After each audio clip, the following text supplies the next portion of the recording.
Hello there, Year 3, and welcome to another comprehension text. This one is going to be a fiction text. It's our last fiction text, actually, for this term, and this text is called The Tinderbox. So, as usual, I'm going to read the text to you, and then we're going to go through all the answers and see how we can achieve full marks. So, here we go. The Tinderbox. A soldier came marching along the high road. Left, right, a left, right. He had his knapsack on his back and his sword by his side, for he had been to the wars and was now returning home. An old witch met him on the road. She was very ugly to look at. Her bottom lip hung down to her chest. "Good evening, soldier," she said. "What a fine sword and knapsack you have. You are the very picture of a fine soldier. You ought to have as much money as you can carry." "Thank you, old witch," said the soldier. "Do you see that great tree there?" said the witch, pointing to a tree beside them. "It is hollow within. You must climb to the top, and then you will see a hole through which you can let yourself down into the tree. I will tie a rope round your waist so that I may be able to help to pull you up again when you call." "What shall I do down there?" asked the soldier. "Get money," answered the witch. "Listen, when you reach the bottom of the tree, you will find yourself in a large hall. It is light there, for there are more than 300 lamps burning. Then you will see 3 doors which you can open. The keys are in the locks. If you go into the first room, you will see a great chest in the middle of the floor with a dog sitting upon it. He has eyes as large as saucers, but you needn't trouble about him. I will give you my blue check apron, which you must spread out on the floor, and then go back quickly and fetch the dog and set him upon it. Open the chest and take as much money as you like. It is copper there. If you would rather have silver, you must go into the next room, where there is a dog with eyes as large as mill wheels. But don't take any notice of him. Just set upon my apron and help yourself to the money. If you prefer gold, you can get that too. If you go into the third room, and as much as you can carry. But the dog that guards the chest there has eyes as large as the round towers at Copenhagen. He is a savage dog, I can tell you, but you needn't be afraid of him either. Only put him on my apron, and he won't touch you. And you can take out the chest as much gold as you like." "Come, this is not bad," said the soldier. "But what am I to give you, old witch? For surely you are not going to do this for nothing." "Yes, I am," replied the witch. "Not a single farthing will I take. For me you shall bring nothing but an old tinder box, which my grandmother forgot last time she was down there." "Well, tie the rope around my waist," said the soldier. "Here it is," said the witch, "and here is my blue check apron." Then the soldier climbed up the tree, let himself down through the hole, and found himself standing, as the witch had said, underground in the large hall, where the 300 lamps were burning. Well, he opened the first door. Ugh! There sat the dog with the big eyes as big as saucers, glaring at him. And there we go. So, that is the end of the text. We're now going to go through the questions and see how we can achieve full marks. So, starting off as usual with the vocabulary section. Question 1. Look at the first paragraph. Find and copy a word that means coming back. Look at the first paragraph. Find and copy a word that means coming back. So, where do I need to look? The first paragraph. So I'm going to look at the first paragraph and I'm going to find a word that means the same thing as coming back. So we're going to read that first paragraph again. Right at the top, a soldier came marching along the high road, left, right, a left, right. He had his knapsack on his back and a sword by his side, for he had been to the wars and was now returning home. So what am I looking for? A word that means the same as coming back. That word is, of course, returning. Returning is the word I need to write down, so that's the word I'm going to write down. Find and copy a word, just one word, that's it. Question 2. You are the very picture of a fine soldier. This means tick 1. So what does that mean? You are the very picture of a fine soldier. Tick 1. Does it mean she had only seen soldiers in pictures? Does it mean the soldier looked just like a soldier should? Does it mean the soldier was scruffy? or does it mean the witch wanted a picture of the soldier?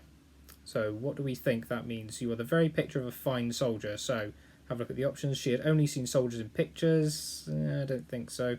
The soldier looked just like a soldier should. You are the very picture of a fine soldier. It seems to be that one. The soldier was scruffy. Not really. If it's the very picture of a fine soldier, I don't think so. Or the witch wanted a picture of the soldier. So you are the very picture of a fine soldier. It's not going to be that. The only one it can be is the soldier looked just like a soldier should. So it's that second one on the top row. Right, question 3. Look at the section of text beginning, do you see that great tree there? Find and copy a word that means empty. Look at the section of text beginning, do you see that great tree there? Find and copy a word that means empty. So a word, and I'm looking for the section that begins, do you see that great tree there? Can you find it? There it is. Do you see that great tree there? Said the witch, pointing to the tree beside them. It is hollow. What am I looking for? I need to find and copy a word that means the same thing as empty. The only word in that sentence that does mean the same as empty is hollow. Hollow is the answer to that one, so I'm just going to write down the word hollow. Right, retrieval. Question 4. Where had the soldier been before he met the witch? Where had the soldier been before he met the witch? So again, we're just going to have a look back at the text. I'm going to look right at the start, and it says there, soldier came marching along the road, left, right, a left, right. He had his knapsack on his back and a sword by his side, for he had been to the wars and was now returning home. So where had the soldier been? He had been to the wars. To the wars. It says it right there in the text, doesn't it? Okay, so to the wars is what I'm going to write down. That is my answer for question 4. Question 5. What does the soldier need to do to find the entrance? What does the soldier need to do to find the entrance? So we need to see that bit where the witch was telling him what to do. So what does he need to do to find the entrance? He needs to... Yep, says it right there. You must climb up to the top, and then you will see a hole which you can let yourself into the tree. So right there, near the top, you must climb up to the top, and then you'll see a hole which you can let yourself down into the tree. So here's what I wrote for my answer. I said climb to the top of the tree, then let himself down into the hole. So I've used the text, I've retrieved the answer, pulled it out, written it down. So there we go. Question 6. Write 2 things that were in the third room. Write 2 things that were in the third room. So I'm looking for something that says something about the third room. So I'm just scanning through the text, see if I can find the third room. Yep, there it is. I can see third room. It's in the middle of that huge paragraph right there in the middle. So if you prefer gold, you can get that too. If you go into the third room, and as much as you can carry. But the dog that guards the chest there has eyes as large as round tower of Copenhagen. So I need to write 2 things that were in the third room. So the first one, it says right there, is gold. If you prefer gold, you can get that too. So gold, I'm going to write down as one of them. Just keep reading along. What else can we find? If you go into the third room, as much as you can carry. But the dog that guards the chest there. So there's a chest in there. So chest is going to be the second one I'm going to write down. However, if you also wrote down that there was a dog guarding the chest, I'd also give you the mark for that. So if you said something about a dog being in there, I'd probably give you that too. But gold and chest are the 2 obvious ones. So yeah, that's the answer to number 6. Right, inference, question 7. Why does the soldier agree to help the witch? Why does the soldier agree to help the witch? So think what the witch is offering him. Think about what we just looked at in that question just then for question 6. What is the witch actually offering him? She's offering him lots of different types of money, isn't it? Okay, lots of different types of gold. Okay, so basically, why does the soldier agree to help the witch? We know it's because he wants to get the money, isn't it? Or the gold, or the treasure. Okay, so here's what I wrote. I said because he wanted to be rich, and to get the money, gold, silver, copper, or treasure. Okay, anything like that is fine because that's what he was being offered. That's why he's agreed to do it. So, question 8. What does the soldier need to do to help himself, to keep himself safe? What does the soldier need to do to keep himself safe? So, now if you remember, the witch was telling him what to do, because she's warning about all the different types of dogs in there, the guard dogs that are going to be really dangerous for him. So what does the soldier need to do to help keep himself safe? He needs to use that blue check apron, isn't it? So it says here, I will give you my blue check apron, which you must spread out on the floor and then go back quickly and fetch the dog and set him upon it. So that's what he needs to do, okay, to keep himself safe from the dogs. So here's what I wrote. I said, set the dog upon the witch's blue check apron. Set the dog upon the witch's blue check apron. Because using that, anything to do with using the blue check apron to defend against the dog, that is going to get you the mark. Okay, that's what he needs to do to keep himself safe from the dogs. Right. Question 9, summarising. Here are some summaries of different paragraphs in the text. Number them from 1 to 4 to show the order in which they appear. So we've got 4 different statements and we need to number the points. So we've got the soldier lands in the Great Hall, the witch tells the soldier what to bring back, the witch explains what the soldier needs to do, and the witch gives the soldier the apron. So what is the order in which that happens? So if we just skim back through the text, we'll be able to hopefully figure that one out. So we've got, looking at the 4 points, just trying to make sure I know them. So the first thing that happens is, well, we know the witch is saying, good evening, soldier, and she's then explaining what to do, isn't she? So that's the first one, the witch is explaining what to do. Then what comes next? So the witch is telling him what to bring back, isn't it? So again, as we can see there, telling him about the gold and all that kind of stuff that he can bring back for himself, but then obviously what she wants herself is the tinderbox.